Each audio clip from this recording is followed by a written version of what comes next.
Thank you very much. Thank you. So I have some news about that podcast. Sit down. You're burning up my time here. So we got stuff to do. I am committed and passionate about equipping the church to fight human trafficking. You are the front line. And I have to tell you, the podcast a couple weeks ago, we got an invitation from the Library of Congress. Can we have your podcast in the Library of Congress? And I said, let me think about it. Yes. All right. So thank you. This is our Global Center for Women in Justice, and I want you to look at the webpage in the PowerPoint because it is brand new. You are the first ones to see it. It actually won't launch until Tuesday, but I checked, and it's live now. So we had a complete redo, changed our logo, made everything more accessible on a mobile phone, because how many of you actually use computers?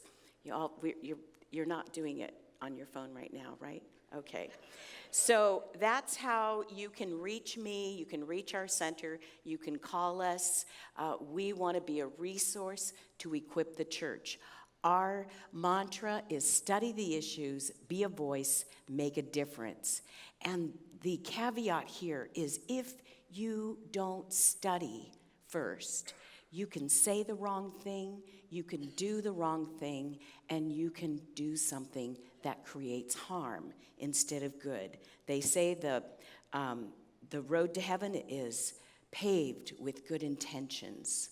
I also want to introduce you to my husband. My husband and I served for 22 years as world missionaries with the Assemblies of God. We worked in Europe, in Germany, Spain, and Greece. And Greece is where I started working in anti-trafficking. And actually, I was a lot like Americans. I thought it happened someplace else. And of course, we knew David and Beth Grant. I invited her to come and speak in the late 90s on human trafficking in India. And when she began to teach us, we began to understand we saw some of the same things. And when you have eyes to see, you can be a voice for those who have no voice. And my mandate is, I have two verses. One is Proverbs 31:8. It is just before the virtuous woman scripture. It says to be a voice for those who have no voice and ensure justice for those being crushed. Now, the first part of that, be a voice, it's like everybody wants to talk about it. Kids want to post about it, Instagram, Facebook, all of that. But what does the second half of the verse mean? Ensure justice. It's not the kind of justice that says, go find the bad guys and put them in prison. We've been putting lots of people in prison, but we still have vulnerable people that need help. Ensure justice in this scripture means make things fair. If you are in the church nursery and there's two 2-year-olds and only one red fire engine, you have a problem because you can't be fair. So you either have to get another fire truck or take something away, and we don't want to take things away. So we have to resource people that are vulnerable to reduce their vulnerability. Now, the second scripture that's really important to me is Matthew 28:19. When I was in college, I put myself through school being the church janitor. And the most phenomenal altar experience I ever had, and I'm so excited to see young people sitting right in front, was when I was 19 and I was cleaning the church on a Saturday. And God spoke to me and told me, go and get on your knees in the prayer room. I went to the prayer room. It was just me. There was no great worship team. But God called me as a teenager to be a missionary. And when I was living in Greece, I began to really understand what Matthew 28:19 really meant. It didn't actually say, go and make disciples. It actually says in the Greek, because now I speak Greek, it actually says, as you are going, make disciples. I came home and I was explaining all that to my family, and my mother said, then why did you leave? But, she got over that. But I have applied these two verses, hand in hand, to my fight against human trafficking. As you're going, as I'm teaching law enforcement, healthcare providers, even firemen and EMTs and paramedics, everything I do as unto the Lord. And if you're walking with me, if you're being trained in my classroom and you're going along with me, I'm walking with Jesus, and you're going to come with me. And I don't have to preach. I just have to live the gospel. This is a way to fulfill our calling. So I wanted to kind of give you a little bit of an introduction to me and my husband. He's a bivocational pastor in a very different little community in Orange County that is going through a lot of change. And so it's a great thing to challenge a returning missionary with a project like that. I want to start about human trafficking by talking to you about what is not true. Well, let's break through some of the myths and some of the stereotypes that we have about human trafficking. So some of the myths that are out there is that human trafficking is only sex trafficking. In fact, the first time I went to Iraq, I was invited to teach on human trafficking in 3 universities. They wouldn't let me speak in 2 of the universities because they said you can't talk about sex. It's like, I'm going to talk about human trafficking, but they were translating everything as sex trafficking.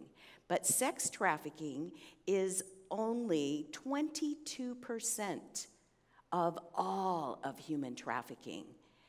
The other next myth you'll see up here is that victims will self-identify. Victims don't know that we're going to help them. In fact, one man who was the father of a 6-year-old, very sick boy in Guadalajara had been tricked into coming to California to work. The recruiter, who was also from Guadalajara, went to his village and said, I have jobs, and I know you need a job, and we'll pay to smuggle you across the border, and then you'll just pay us back a little each week. And when he got here and he started working, he had to live in the quarters that they provided. He had to eat the food they provided. And on Friday, when he came to payday, they had money up there, but they took money back for the interest on the loan. They charged an exorbitant amount of money for the bed that he was using in a dingy little room shared with other men. And then they charged him for his meals, $500 a month for one person. And he realized that he wasn't going to be able to pay off that debt. Debt bondage is a common form of human trafficking. And he didn't say, I'm going to call 911 and get some help. No, he wrote to his family and said, I'm so sorry. I was so stupid, is the word he used, to believe their lies. Another myth is that human trafficking isn't happening in my community. And I am just really happy to know that there's a lot of people here in Arkansas that are already studying what kind of human trafficking is happening. I read an article this week of a trafficker and two traffickers that were arrested. So you know, and I've talked to a few people, you know it's happening in Arkansas. Another myth is that it only affects the victim, but it is a problem that impacts our whole society. It is a disease. And unless we as the church step up and do something, that disease will corrupt our entire community. I want to clearly tell you that this issue around human trafficking is not about sex. It's not about stuff.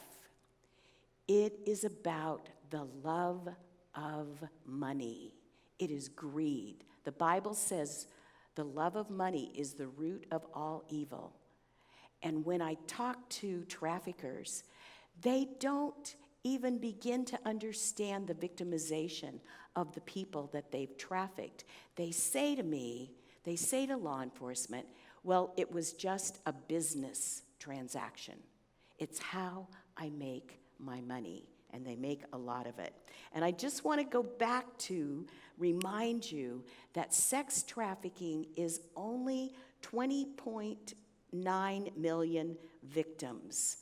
The other 68% of trafficking victims are forced labor, and many of them are children. Children that don't get an education because they're being used for labor. It's amazing, we don't see a lot of child labor trafficking in the States, but we see a small amount, and it does exist here. So what happens in Arkansas? Is all of your trafficking sex trafficking? Nope. Actually, I was really excited to look it up and see last year you had 85 cases, and 11 of them were labor trafficking. Now, it's harder to find labor trafficking. Labor trafficking, you have to be looking for it. It's not illegal to wash dishes or clean hotel rooms. So it's easier to find sex trafficking. So Arkansas is doing a really good job of training truckers. They have a new law. Did you know you have to take human trafficking awareness training to get a C-class license in Arkansas? When I saw that, I'm like, I send that to my state senator. We need to do that in California. So you're doing some really good things. 58 of your victims have been female and 9 male, and 45 are adults and 13 minors. In Orange County, where I'm from, we've convicted more than 300 traffickers in the last 8 years. Convictions with prison time. We have, in the last decade, served over 1,200 victims. Our task force is one of the earliest task forces. We started in 2004. So how big is labor trafficking? Let's take a global view. Here's a map that shows labor trafficking in some of the common forms: factory work, agricultural, commercial fishing, food processing. I could stop and tell you stories that would make your hair curl. Labor trafficking happens around the world, and we don't pay much attention to it. But those people that are in forced labor, those children who are picking cocoa beans or picking cotton, those are the very people in Proverbs 31:8 who are being crushed. People who need us to ensure justice. So I love that there are apps for us to learn and to begin to create an opportunity in our community to be more aware. One of the games that my Live to Free students do with high school students is they use an app called 26 Slaves Work for You. And that app, you get to put in everything you own. Do you have more than one car at your house? Let's be interactive. Raise your hand. Yeah, lots of people. 2 cars. So you gotta fess up. 2 cars. Do you have more than one pair of shoes? Yeah. Okay. Do you have gold jewelry? Do you have diamonds? Wait a minute. Does anybody in here have a smartphone? Okay. So the main mineral that we need for smartphones is mined in the Congo. And the mines are really tiny, and so they traffic kids from really poor regions. I was in Zambia and learned they were trafficking Zambian children to work in those mines, so I can have my smartphone. Now, I did not give away my smartphone, but I am advocating for better international laws. I am being a voice to ensure justice. There are things we can do. And one of the things that we do, and my students do, is we go to the corporations and we ask them, because when they get feedback from consumers, they make changes because they don't want to lose your dollars, your purchasing dollars. Consumers have power. When we shine a light on the demand for products, and face it, we live in America, we are a consumer society, and so my students try every year to raise awareness by having a fair trade fashion show. And they get clothes from Goodwill and Salvation Army, and the students do a fashion show to show that we don't have to support fast fashion. We can actually make things last longer, and that reduces demand. Remember, this is about the law of supply and demand. It's a business. It is about making money, labor trafficking and sex trafficking. And the law of supply and demand applies equally in both sides of that. For labor trafficking, we sometimes imagine that all of that happens in other countries. But in Orange County, we've had about 25% of our victims are labor trafficking. And for you, you had 66 sex trafficking and 11 labor trafficking cases.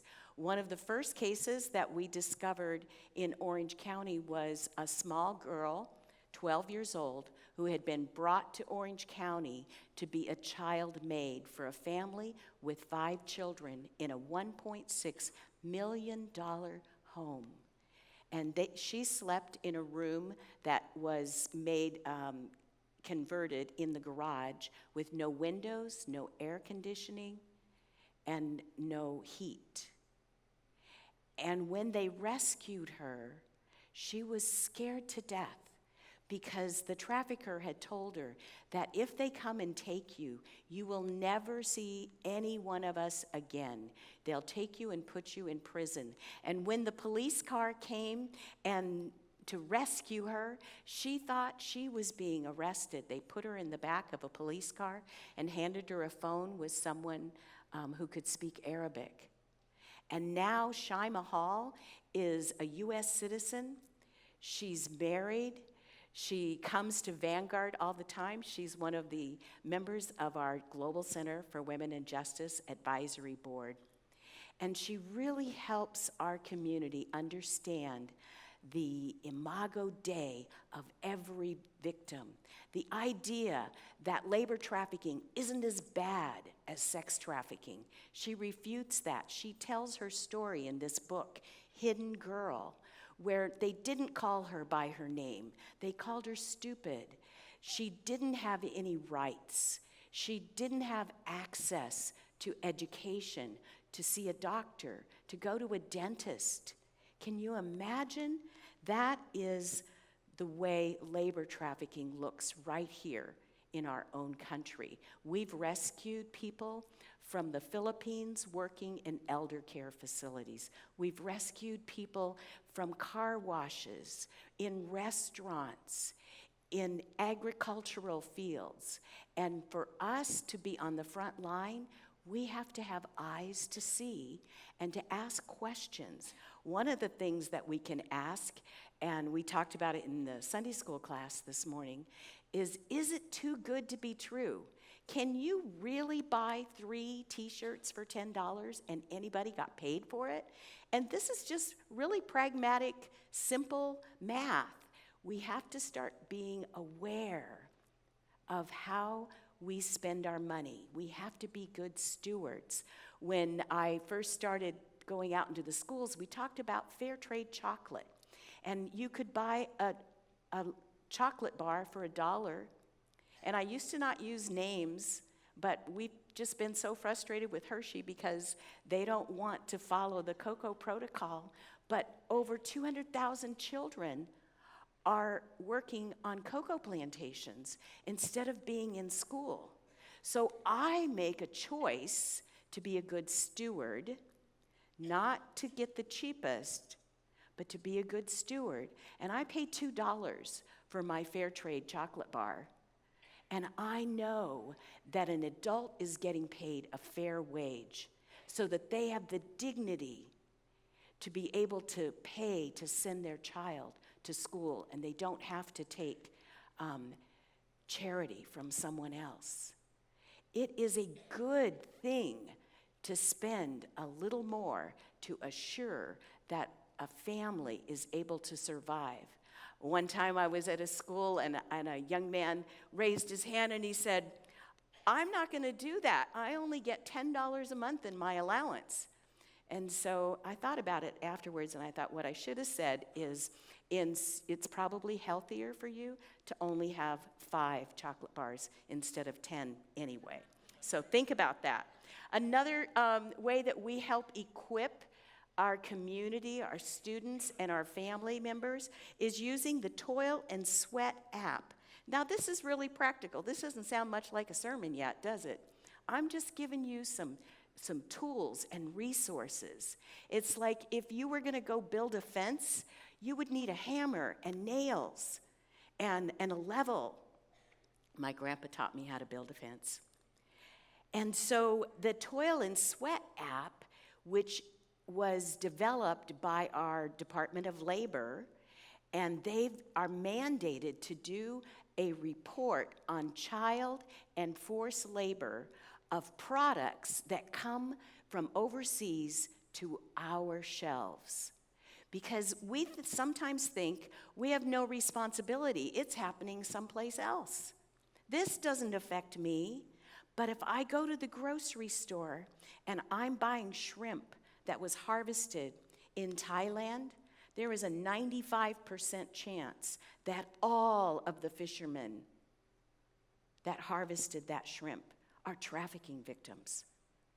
So I'm really careful to check where a product is produced. And with the Sweat and Toil app, you can look up the country, you can look up the product. I know that in California, if I buy blueberries in the winter and they came from Argentina, I know children are not in school, so I can have blueberries in the winter.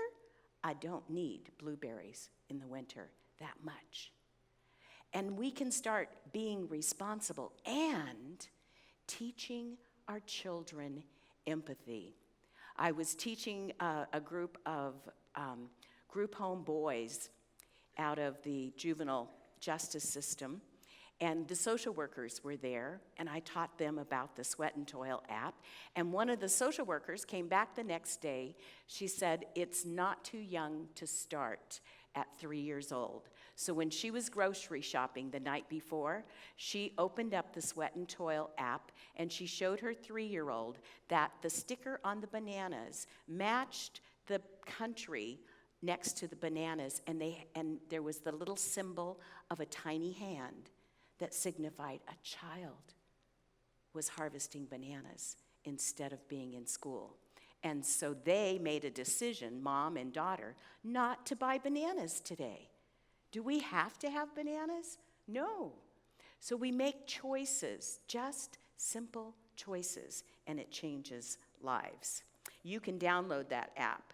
Now, where do victims of human trafficking come from in the U.S.? And we created a map just for Orange County, so just one county. And I know it doesn't show up very well there, but look at all the different countries that they come from.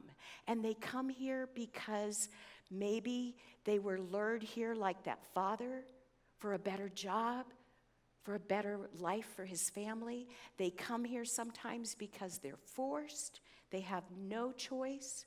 They come here because someone else is going to exploit them.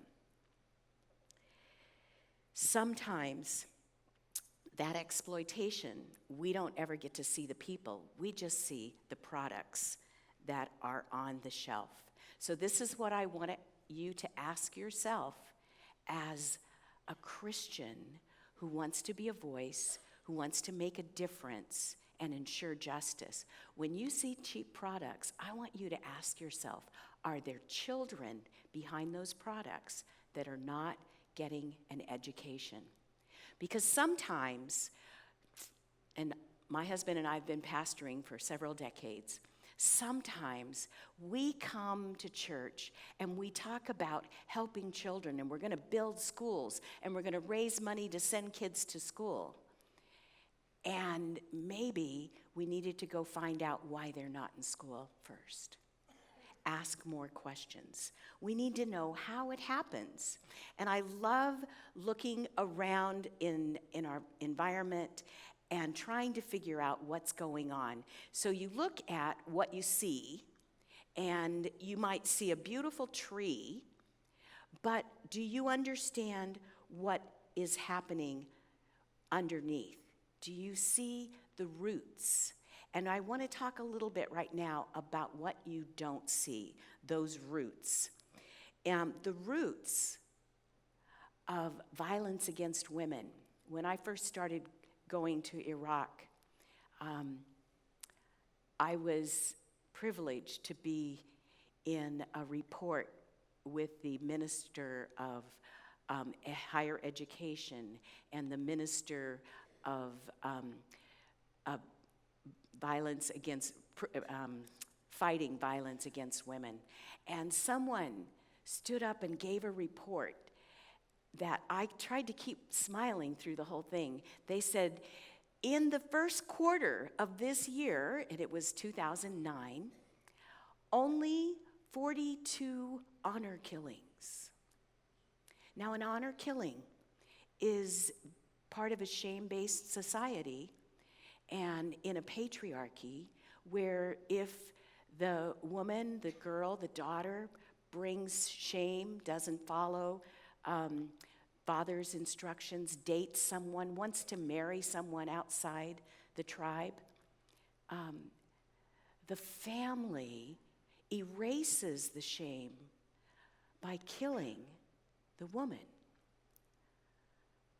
I was horrified, and I started thinking, how does that kind of violence and oppression drive exploitation, drive the violence? And I saw so many people trying to escape that. And now, with conflict and wars, we have a refugee crisis. Immigrants all over Europe are living in camps. I've been studying a lot in Europe. I was in Greece and Romania, in Vienna at our UNODC, in Turkey. And refugees who have been escaping violence now find themselves with no options. And they take jobs they're desperate for. They're exploited by people. That kind of root is based also on the root, the love of money. Because you'd think everyone would want to help them. Who would take advantage of them? And it's greed, the love of money. And I want to talk a little bit about push and pull factors, because it's not all push. Push factors, I took this picture in Colombia a couple years ago. I was in a, can't remember the name of it, but it's like when suddenly the metro is now in the air. Anybody, what do they call it when it goes into the air? I don't remember. I've only been on 2 of them in my whole life, but it's like an overhead tram. And now we are literally, I took this out the window, going past these hills where there are no metro rails. We're just in the air going from one mountain in Medellin to another. And these are places people are living. And I talked to my international partners who do prevention, and they warn girls about men who will offer them money to help them go to the States. And they warn them about the red flags when someone offers you a job. And I thought about it. Somebody offered me a job a few years ago. I'm a nurse to go to Saudi Arabia. I have a home, I have a car, I have a job. I thought about the risk, and I said no in like 5 minutes. But if you're living there and someone offers you a job, an education, a place to live with air conditioning, Pastor Rod, what's the risk? Oh, I have to stay here? So we have to think through how we actually try to do prevention. Poverty changes how people perceive risk. Lack of education changes how people perceive risk. And then the whole idea of hope for a better life, that's actually a pull factor. And we teach about hope. And here's the thing, you know that the enemy uses what the Father has created and perverts it and changes it. So we speak hope into people's lives. And traffickers they sell hope to people. They are deceitful liars. They play on their dreams for a better life. They prey on their dreams to educate their children. They prey on their hope to get away from the violence. And sometimes they just prey on their dreams. And when I work with a lot of schools, educators, youth leaders, juvenile justice folks, and I am constantly amazed at how our kids who are in great homes are vulnerable to someone they meet online who offers them a dream. One 12-year-old who lived in an upscale neighborhood in Chicago wanted to be a model. This was her dream. She was one of those kids that when you're standing in line at the grocery store, everybody tells you your daughter's really beautiful.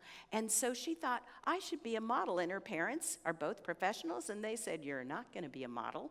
You're going to school. And when you graduate from college, if you still want to be a model, you can do that. And so she still had her own laptop, and she would search the web looking for information on modeling for the future, she said. And then she met someone who said he was an agent. And he actually convinced her to send some headshots, and she did. Then he sent her a phone so that they could communicate, because he said, I'm a producer in Hollywood, and I want you to be able to know when there's an opportunity where they're looking for somebody just like you. It would be your big break, and your parents would be so proud. And so I'm going to call her Brittany. He sent Brittany a cell phone, and he would text her. He would keep her up to date on opportunities. He'd say, this isn't a good one. And then one day, he said, there's a casting call. It's perfect for you. I'm going to send a taxi to pick you up after your parents go to bed, about 11. And you can send the boarding pass straight to your phone. And so she climbed out the window, got in the taxi, 12 years old, went to Chicago O'Hare Airport, got on a plane, 12 years old, because he offered her a dream. Fortunately, this has a very happy ending for her. As they were getting ready to land, the flight attendant noticed that Brittany was nervous, sat down, and the little girl broke down and said, I've never been away from home overnight, and told the whole story. The police boarded the plane, got her, took her off the plane, took her phone, dumped her phone. They arrested the man who was going to pick her up in baggage. They scrubbed the phone. They found the ISP at a city east of San Diego, and the FBI rolled out and rescued 17 young people who had dreams. The internet is a place for preying on our children. And if I have enough time, I think I'm going to talk about how you can keep your kids safe. But first, I want to show you the Bible's version of prevention for kids, because I've been talking about labor trafficking. And the story in 2 Kings chapter 4, 1 through 7, I grew up in Sunday school. I loved this morning hearing about Ruth and the Bible lessons, and I hope eventually you tell this story with Elisha as well.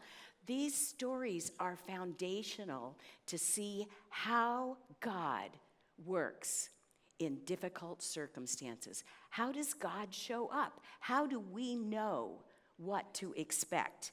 And this is the first example of child labor prevention.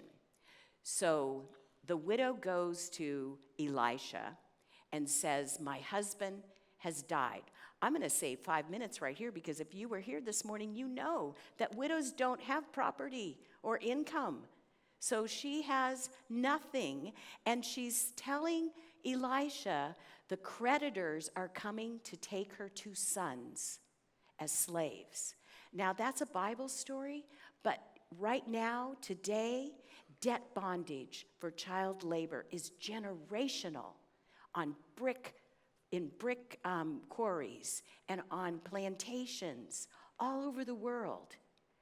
So I'm sure that Elisha was touched, and you would think he would call Pastor Gary or somebody to come and do a video so we could show this on Sunday morning, and then we could take an offering to pay the creditors, right? That is not what he did. Actually, he didn't even ask to see the boys. He didn't ask their names. He asked her, "What do you have in your house?" Now, I've been teaching about community development for a decade, and I believe Elisha has a master's degree in community development. He asked her what she has. That's called strengths-based approach. And so she's like looking at him. I'm imagining this, but I'm sure she's looking at him thinking, "You know I'm a widow. You know I have 2 sons. You know I have nothing. Why are you asking me what I have?" And she does. She has a flask of olive oil. Now, a flask of olive oil is what you take with you to keep your little lantern for when you're out at night going. For us, it would be like carrying a AA battery in case your flashlight burned out. It wasn't enough to cook. I lived in Greece for 10 years. I wrote a Greek cookbook. A flask of olive oil is not enough to cook a meal. So she says, "Well, I have a flask of olive oil." And then he tells her, "Go out into the community. Ask your friends, your neighbors, your relatives, and borrow all of the jars you can collect, as many as you can find." And so she's obedient. She goes out into the community, and this is another brilliant community development strategy. Engage the whole community. So everybody's like, sure. She didn't go around asking for money. She wasn't selling candy. She wasn't doing anything. She just wanted to borrow jars. And I, for one, would give people my empty jars. And then I'd want to know what's happening to them. Then, as they're doing this, people are getting interested. And now they take the jars into their house, like the prophet told them, and they close the door. This is the most important part of the entire story. We make our plans, and you should make plans. I make plans all the time. But we should also be watching and waiting to see how God shows up. God shows up when they're obedient. They close the door, and she starts pouring from that little flask.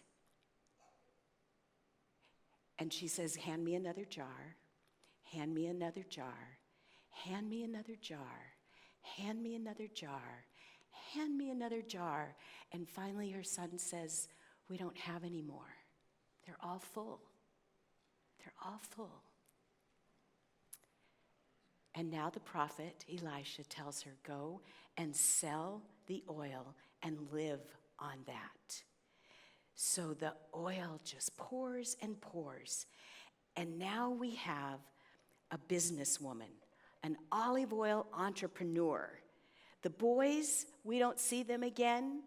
We don't know anything except that in that culture at that time, being a businesswoman was something that she could do. And everybody that loaned her jars, olive oil is a staple in a Mediterranean kitchen. I bought olive oil 5 gallons at a time when I lived in Greece. I know people, my mother, I took her a jar of olive oil one time when we were home on furlough, came home 2 years later, and she says, look, I saved it. I was like, olive oil only lasts 6 months. It gets rancid, just so you know. I can give cooking lessons too.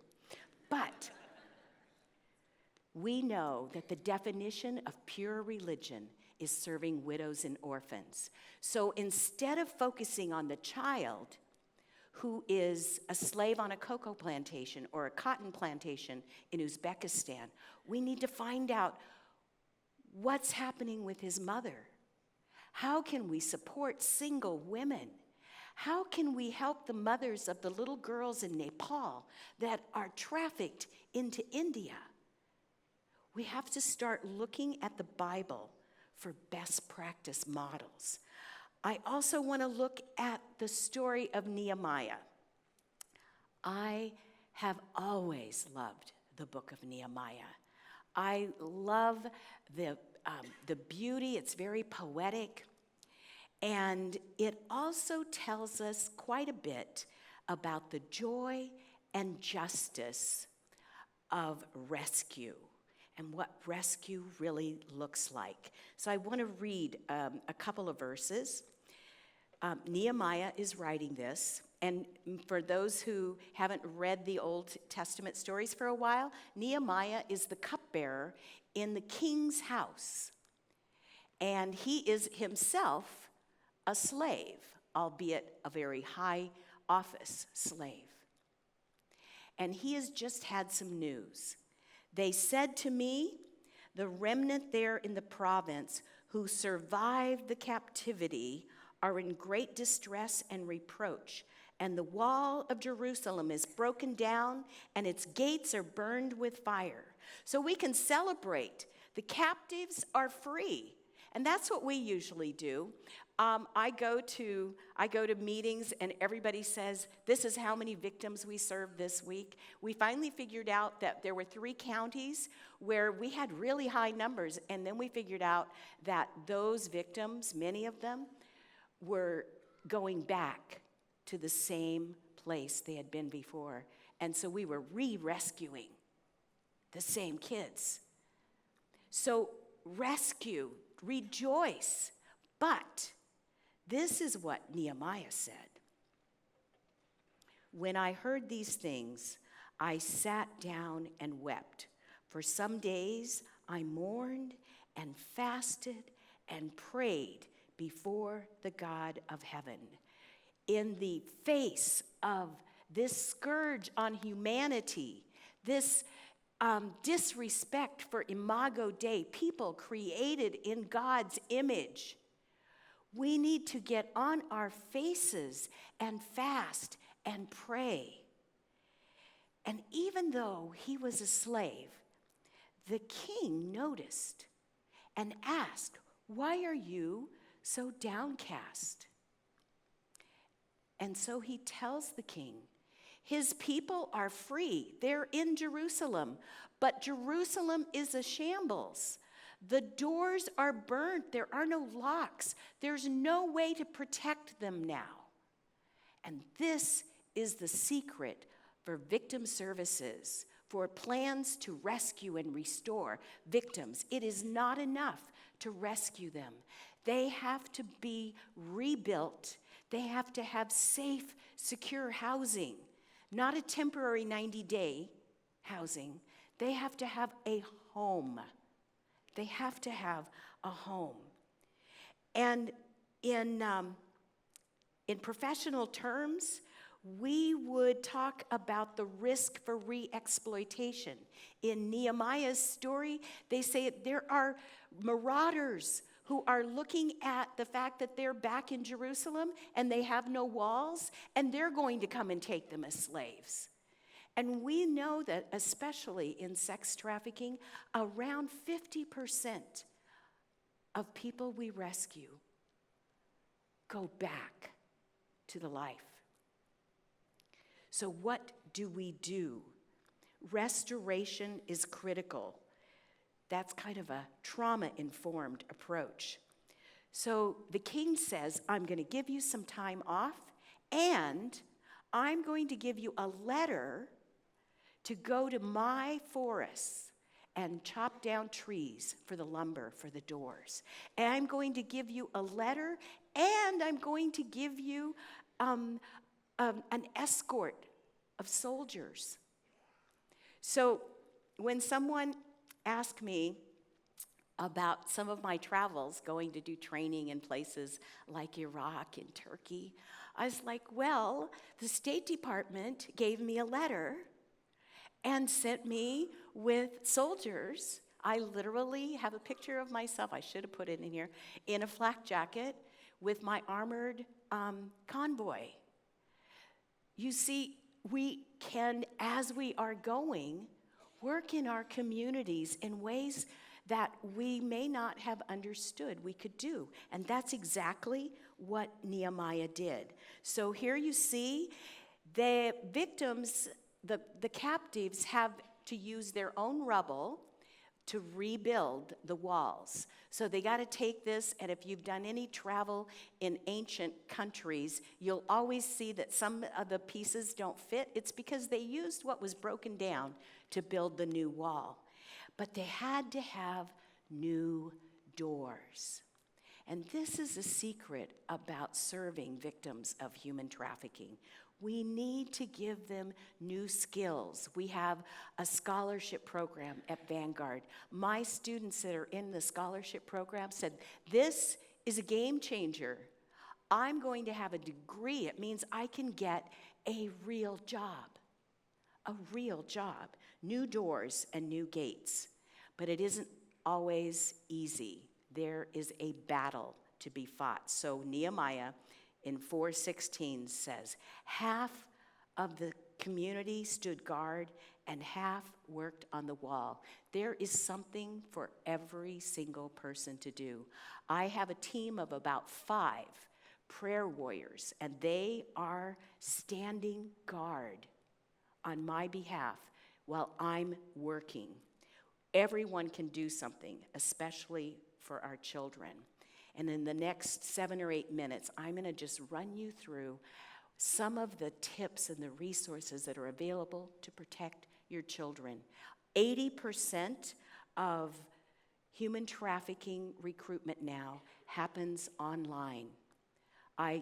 Everywhere I go and I work with law enforcement, they'll tell me that they set up a false profile and they use the word lonely or I don't have any friends in one of the posts, and within minutes, because the predators have software that crawls through social media, they find that girl or that boy and immediately become friends with them, and they have a profile picture that makes them look like they would be just the right age friend. And they prey on our children. Especially, they prey on our children who are runaways. The National Center for Missing and Exploited Children, which is a public-private partnership with our FBI. So their resources, their stats, all of that, it's all available to us because it's good stewardship. Your tax dollars paid for it, so you should use it. So 1 in 7 runaways were likely victims of sex trafficking right here in the U.S. The most easily exploited are those who are running away from drug and alcohol abuse in their homes. In Orange County, alcohol and drug use is the #1 risk factor for child abuse. Child abuse results in kids who run away. And when they run away, someone is out there trying to recruit them. And in the opioid crisis, drug-endangered children are raising drug-endangered children. I was at DEA in Washington, D.C. just a few months ago. And the crisis in some of the poorest communities in the U.S. for drug-endangered children, and some of the cities here in Arkansas are on that list. One of the students that I just talked about that has a scholarship at Vanguard is from Arkansas, being raised as a drug-endangered child and being sold to pay for her parents' substance abuse. We're hardwired for family. The church is absolutely called to be there for these kids. We have a broken foster program. The church is absolutely called to ensure justice for those being crushed. That may mean having 2 extra kids in your house. One of my friends figured out how many foster youth were living in group homes in Orange County, and then she counted all the churches, and she started calling the churches and said, "We need your church to take 7.5 foster kids." I don't know how they were going to split that last one up. But we don't have to go to India. We have kids who are vulnerable right here in Arkansas. Kids that are looking for family and don't find it are very vulnerable to becoming part of a gang. And gangs have diversified. They don't just sell drugs, they sell kids, girls and boys. 16% of commercially sexually exploited children are boys.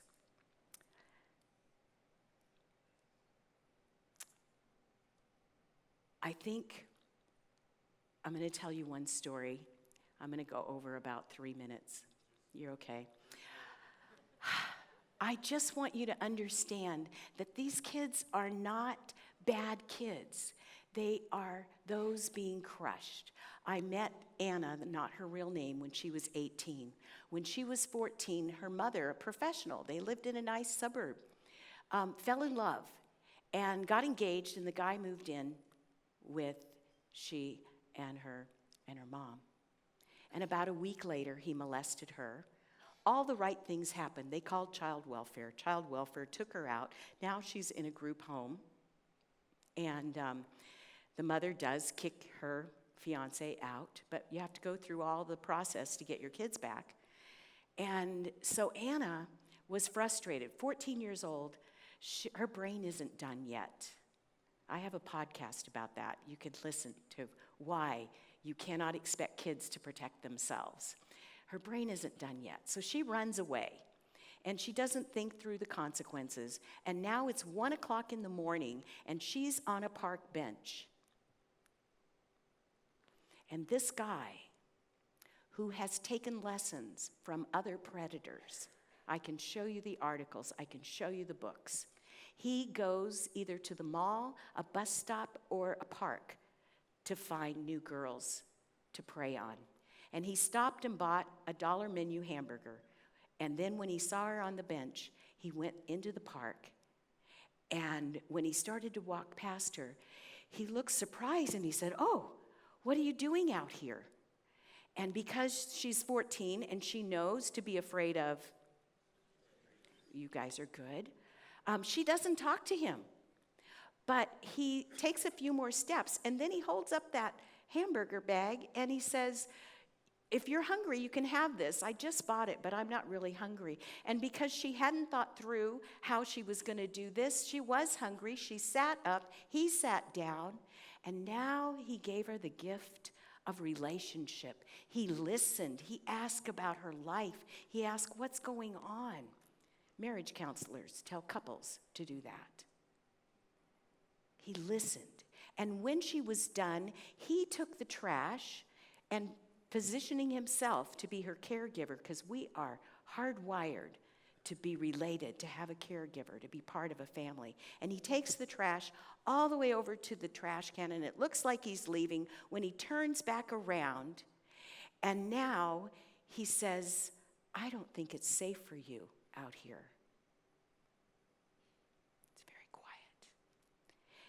And then he says, you could come home and sleep on my couch tonight, and we'll figure out what to do in the morning.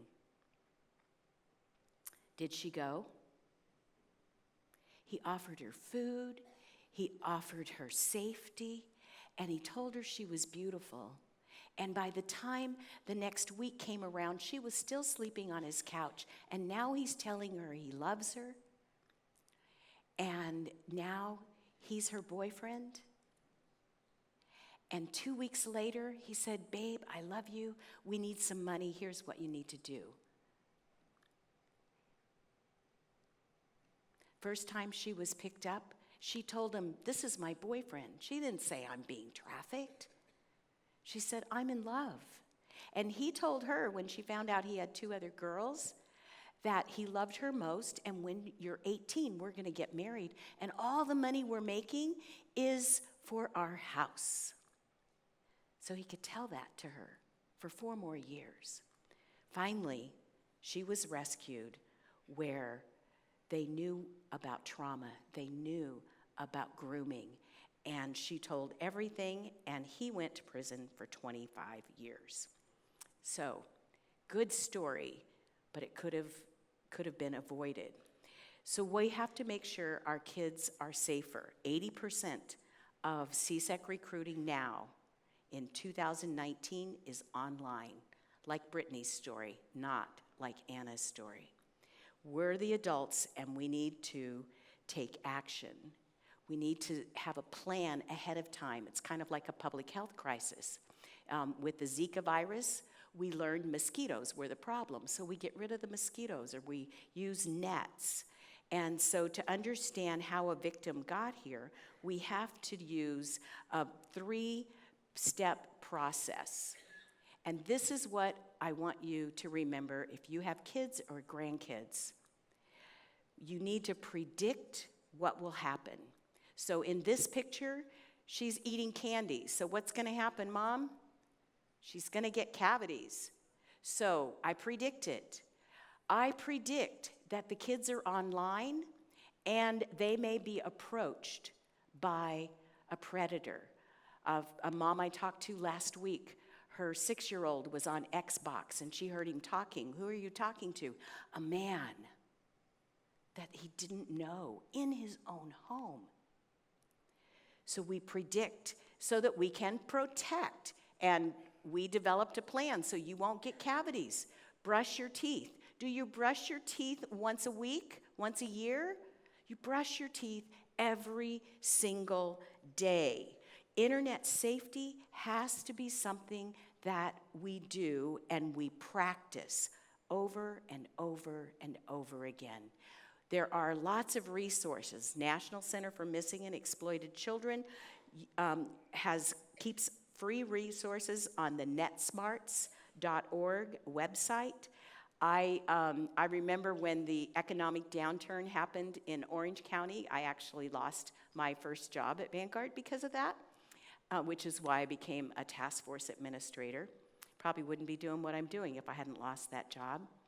But I counseled a lot of churches that didn't have the money for their usual big VBS program to use the free resources on NetSmarts.